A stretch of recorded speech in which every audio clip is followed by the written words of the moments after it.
Soulmates and twin souls, Dr. Kheng, Khoo, psychologist, explains.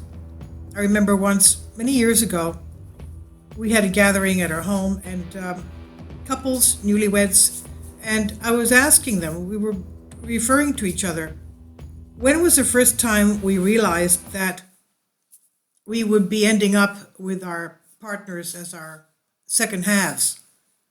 And most of them said it was the first time they ever saw them. That they knew that they would be ending up getting married and living with each other. Isn't that strange?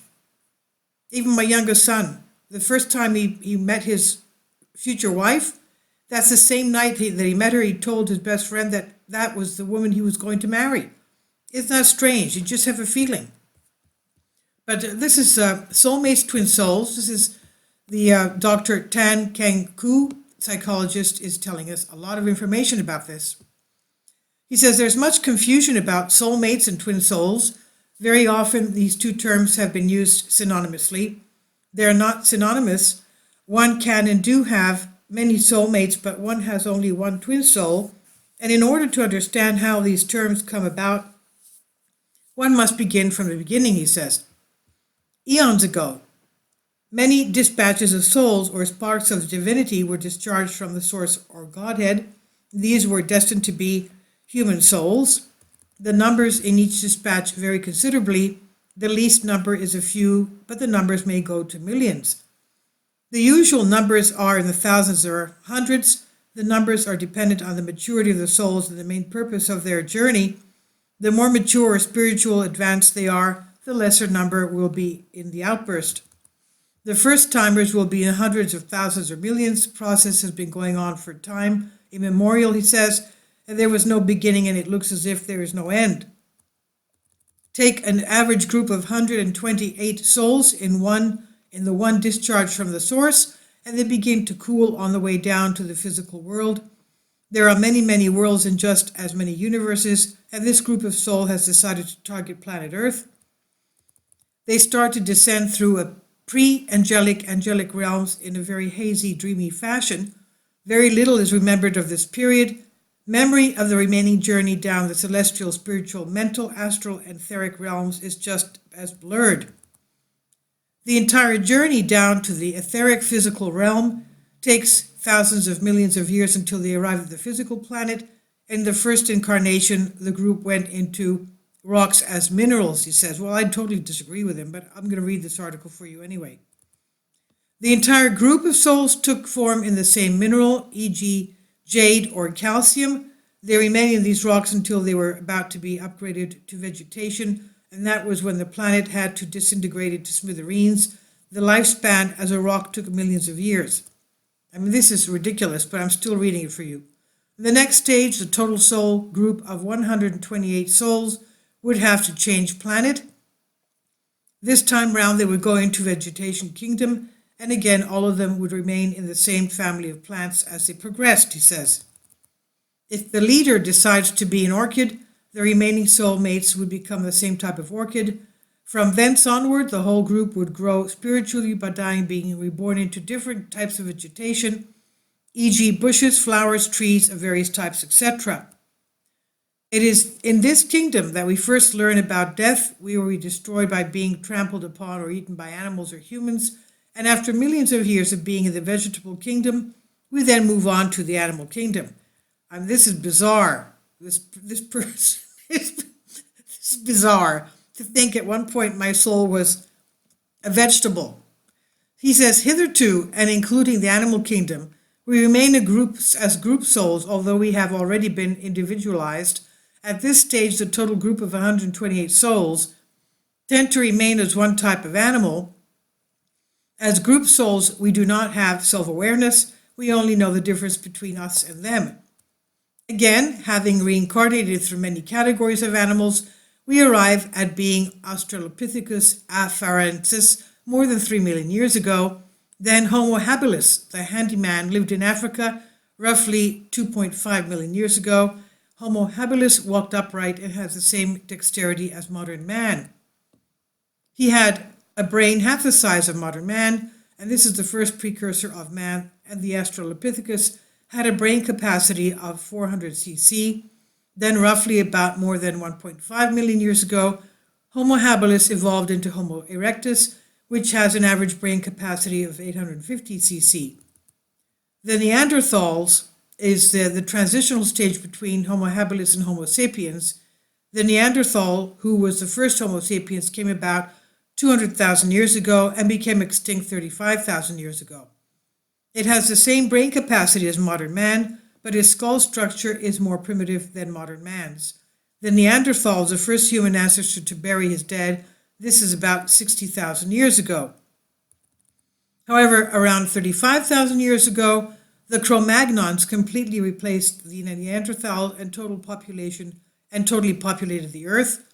The Cro-Magnons had a brain capacity of about 1,400 cc. At this human stage, the Cro-Magnons began to, quote, know that we know, end quote. From this point onwards, the Cro-Magnons began the human journey in earnest. We began to feel instinctively when we met our soulmates. There was an instant attraction to all the other 127 soulmates, but we still did not know that each of us has a twin. In the vegetable and animal stages, we tended to move in the same group, and we were always not very far from each other, including our twins. However, as humans, we may be dispersed thousands of miles away from our soulmates.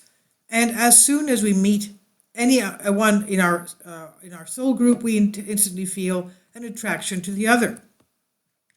In the primitive stages of our human evolution, we certainly would not be able to differentiate between our soulmates and our twin. It is only very much later, nearing the time of return journey to the spiritual realms, that we are able to recognize our twin.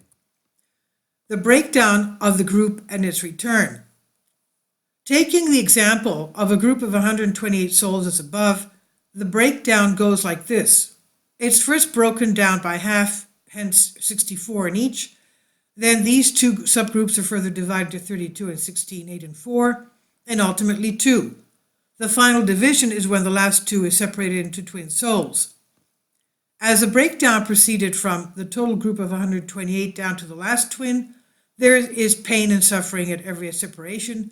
Until the last divide, the pain is the most excruciating. At this juncture, both twins vow to seek out each other, no matter how long and what hardship it entails. Of course, when the twins meet and merge back again, their task will be to conglomerate and amalgamate the entire group of 128 back to the same original whole again. When will this process start? It will be when the entire group is about to finish with their education on Earth. That means, in simple religious language, they're about to be enlightened, or some would have been enlightened already, but there would also be a few stragglers left behind on Earth. There could be a long wait at this border of astral etheric realm, as some of the stragglers may take a much longer time than their fellow soulmates. However, there is some compensation at this juncture because most of the group would have found their twins and some would have already merged with their twins. Although most twin souls tend to be near each other during the last two lives and not all are so fortunate. So a few souls may have to wait for their twins at the border.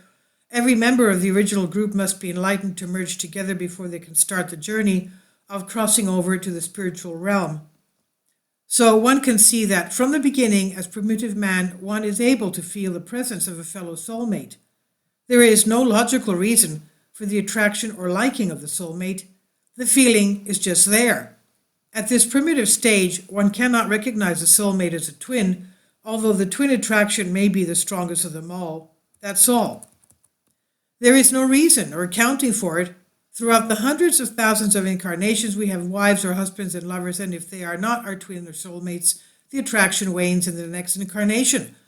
One must also marry or have lovers from other soul groups, some of whom have been antagonistic towards our own soul group.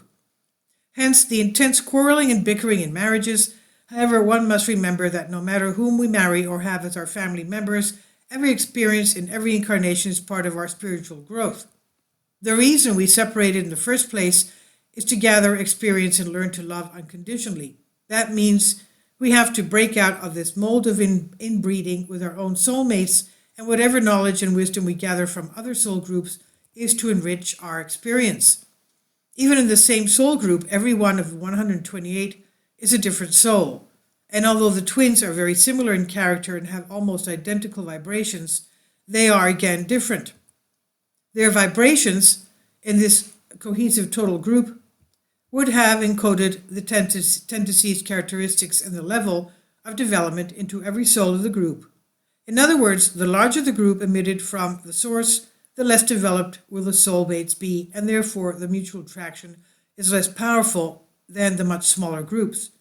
The smaller the group and the longer they stay together, the more developed they are, and therefore the stronger will be the mutual attraction.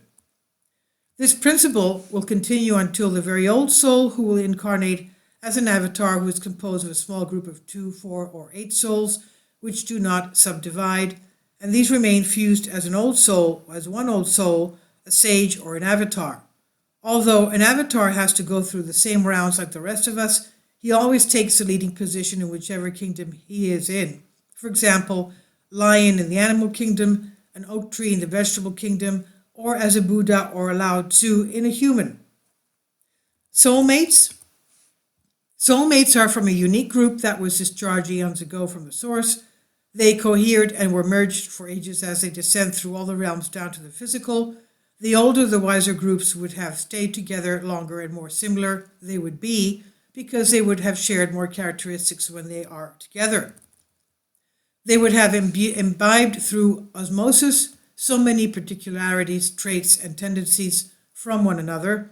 When the 128 souls are distributed throughout the 7 billion citizens of the world, the chances of many soulmates meeting per incarnation are fairly slim. From all the many acquaintances and friends that we meet and know in this life, how many have turned out to be close friends? No more than a handful. Normally, it's only 1 or 2, and this number would be the same for soulmates. How do we recognize our soulmates? The best way is to improve our own soul quality in order for our mates to appear. That means we would recognize a soul in the person.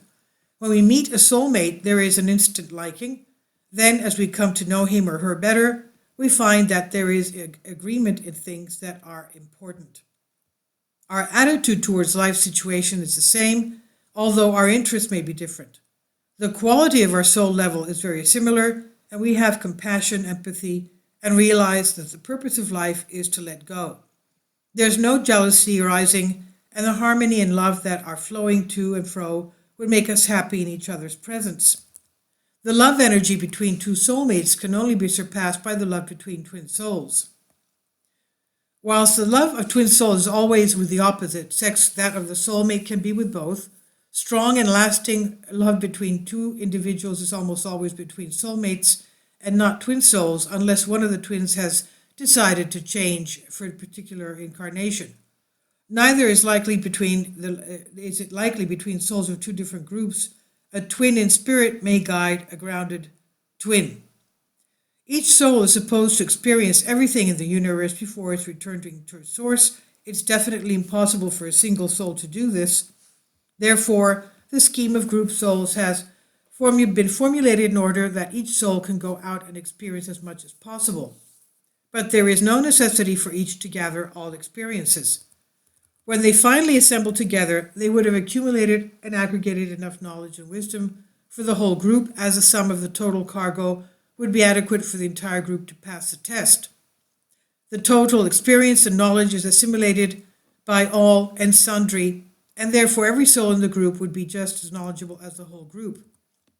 The second point in the function of the grouping is the return. Alone, the single soul cannot find its way back to the source. They can only find their way back when joined as the original group, and the group is now greatly enlarged because of its cargo of love and wisdom, although the numbers are the same as before. One can see the joy and happiness of the whole group together, joined as a cohesive whole, bubbling its way back to the source, joining up with other groups on the way up. As a group, the karma earned must now be shared by all. When one soul goes astray, the entire group has to pay for it. So one soul may delay the crossover and ascent of the whole group. However, as some of the souls in the group have done well, so the entire group would also enjoy the fruits thereof. Soulmates within a family. Do soulmates tend to aggregate in one genetic family? The answer is not often.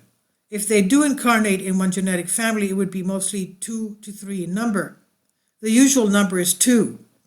Genetically, they would be sister and brother, father and daughter, or mother and son, or husband and wife, except as husband and wife, twin souls very rarely incarnate in the same family, this because of the incestuous tendencies in the other combinations. Needless to say, the best arena for spiritual practice is the earthly family. The diversity of souls from different soul groups and the different levels of maturity provide the right mix and background for all the members of the family to practice. The more advanced members of the family will be able to pull up the less developed members. The challenges, the inequalities, and the petty jealousies are all excellent material for growth. Although the souls in one family usually fall into vibrational range, some of them may come from different soul groups and even from different universes. In the latter cases, the number and extent of conflicts can be quite horrendous, testing the members of the Earth family to breaking point. There may rise misunderstanding, tension, and embittered battles, which will be the perfect scenario for evil forces to intervene. At this point, drug, alcohol addiction, and abuse and other things. Heavy karma is then incurred.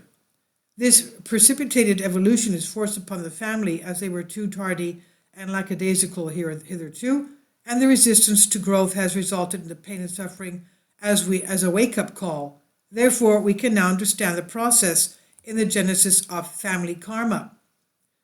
Companion soulmates. This is a subdivision of soulmates in which couples in the same group soul have created strong relationships over many incarnations. They may incarnate as husband and wife, brother and sister, father and daughter, or mother and son. And they may also come down just as mere friends, and these companion soulmates might have incarnated together for hundreds of times, but they are not twin souls. Their love for each other is the strongest among the soulmates, but still it has not the same magnitude as that of a twin soul. Soulmates and married couples. The love between two soulmates is very intense and strong. In fact, quite a few of these love affairs have been written up as famous love stories. For example, Wuthering Heights, Romeo and Juliet, or Gone with the Wind. That means when soulmates marry, they appear as if they are twin souls, but the discerning can pick up certain telltale signs which can differentiate one from the other. Although their love and harmony are usually a grand affair, they're still but fuel for spiritual growth. There will still be fuel for spiritual growth. Fuel in this instance means fodder for disagreements and misunderstandings, leading to fights and even separations. In every crisis, if one is willing to learn from the mistakes that accrue from the crisis, then it becomes a spiritual lesson. On the whole, there is much more harmony and peace in a household headed by two soulmates than a family headed by two souls from different groups, of course. The soulmate relationship are purely for spiritual growth. We achieve this by transforming ourselves, and we can only transform ourselves by learning from others and interacting with them. This learning must be repeated over and over again until the lessons are learned, especially through knowing ourselves. This could then lead to the soulmates loving themselves and then one another. Both would then be able to establish a spiritual ideal that becomes a guiding principle for the whole family to practice with. The ideal soulmate parents would tend to set an example to their children, hoping that the children would grow up to be uprighteous. Lastly, the married soulmates must work up to their relationship into a state of unconditional soul love, and this love does not ask for any return, thanks, or gratitude, but the one would always place the needs for the other above his or her own. After achieving this type of love to our soulmates, we then learn we do the same with the rest of the family. This commodity of divine love should then be spread to whoever comes into our acquaintanceship, and in this way, we should be able to treat everybody as if they are our soulmates, even though they are not from the same soul group. Soulmates as platonic friends. There are true friendships without sexual involvement, and these could be man-woman friendships or that of the same sex. The friendship is truly platonic, and one friend would literally place the wants and needs of the other above their own. Ideal speculators always misunderstood this type of soulmate relationship, and they have wrongly been labeled. Now, these friendships are invariable long life. They often triumph over all sorts of adversities and hardships. The divine or unconditional love of soulmates is here as much as a married couple, but no physical relations involved. Soulmates as comrades. With some group souls, there may be a coming together of more than 2 or 3 soulmates for a single mission or purpose. These enlarged gatherings may be seen in political, religious, academic, and military groups. There's also an occasional special select unit organized to tackle a unique task. And you can imagine how concentrated and exciting a group of researchers embarking on a completely new find, a breakthrough that is of a Nobel Prize status. Then also is a secretive and subversive political nucleus, which is enthusiastically working undercover to topple the existing corrupt government. All the core groups in these earth-shaking endeavors are soulmates with one aim: for the good of mankind. In religion, the exemplary groups are Jesus and his 12 disciples. Jesus is the grand old soul, the avatar, his 12 disciples are often the same group of souls. Similarly, the other avatar, Gautama Buddha, also accompanied by his soulmates, and these were his disciples who became enlightened saints Sariputta and Moggallana. And from these examples, we can see the dedication with which these soulmates pursued their goal of forming a new religion for the good of mankind. And near the end, not all their disciples had uniform faith. One can now question whether Judas was truly a soulmate of Jesus, or was he from another soul group. I prefer to believe that he was from the same group, or else Jesus would not have been crucified. Because of his crucifixion and his rising from the dead, that a new religion was formed. Now, groups of advanced souls descending to service. Throughout history of the earth, there have been periods during which groups of advanced souls descended to enrich our earth's art and scientific stature. In music, the era of Bach, Beethoven, Brahms, Mozart, Haydn has never been repeated. No other period has seen such giants coming down during such a short period of time, and one can also cite the great master painters like Leonardo da Vinci, Michelangelo, Raphael, etc., coming down to improve the artistic quality of the earth. And this is a very long article. If you'd like to read more of it, please do. I first of all want to tell you that I do not agree with him. We only have one life and one soul, and the only way we can be saved is through our Lord Jesus Christ. This is on Humans Are Free by Alexander Light. This is an article by Dr. Tan Kheng Khoo. Please leave your comments, and thank you for your support. Finally, support my Patreon account. The daily posts are 5 videos daily, and they are totally different from what I have on my YouTube channel. Thank you so much for your support, and that you find all my content so interesting. You'll find the Patreon account details in the description box below.